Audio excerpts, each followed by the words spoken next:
মোমো আমাদের সবারই ভীষণই পছন্দের একটি খাবার। তা যদি হয় এই রকম বর্ষার দিনে সন্ধেবেলা গরম গরম চিকেন মোমো, সাথে ঝাল ঝাল চাটনি আর গরম গরম চিকেন স্যুপ, তাহলে তো আর কোনো কথাই নেই। তাই প্রথমে ময়দা নিয়ে তাতে লবণ, তেল ও অল্প অল্প জল দিয়ে ভালো করে ডোটা মেখে নিতে হবে। তারপরে একটা সুতির ভেজা কাপড় দিয়ে 30 মিনিট ঢেকে রাখবো। এটা যতক্ষণ ঢাকা থাকবে ততক্ষণ মোমোর পুরটা বানিয়ে নেব। মোমোর পুর বানিয়ে নেওয়ার জন্য প্রথমে চিকেন কিমা নিয়েছি, তারপর চপ করা একে একে সবজি নেব। প্রথমে দেব পেঁয়াজ কুচি, আপনারা পেঁয়াজ কুচিটা একটু বেশি দেবেন। তারপর রসুন কুচি, আদা কুচি, কাঁচা লঙ্কা কুচি। তারপর দেখুন বাঁধাকপিটাও কিভাবে একদম চপ করে কেটে নিয়েছি। ঠিক একইভাবে গাজরটাও কেটে নেব।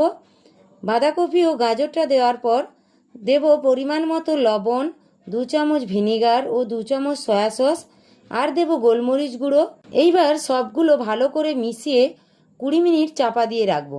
এইবার 30 মিনিট পর চাপা খুলে দেখুন কেমন নরম হয়েছে। ছোট ছোট নেচি করে কেটে নেব।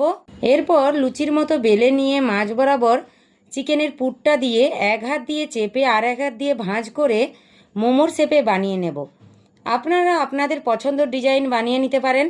এইবার একটা ঝাঁঝরি নিয়ে তাতে তেল ব্রাশ করে জল গরম হয়ে এলে একে একে মোমোগুলো বসিয়ে 15 মিনিট ভাপে রান্না করে তারপর গরম গরম মোমো ঝাল চাটনির সঙ্গে উপভোগ করুন সবার প্রিয় চিকেন মোমো।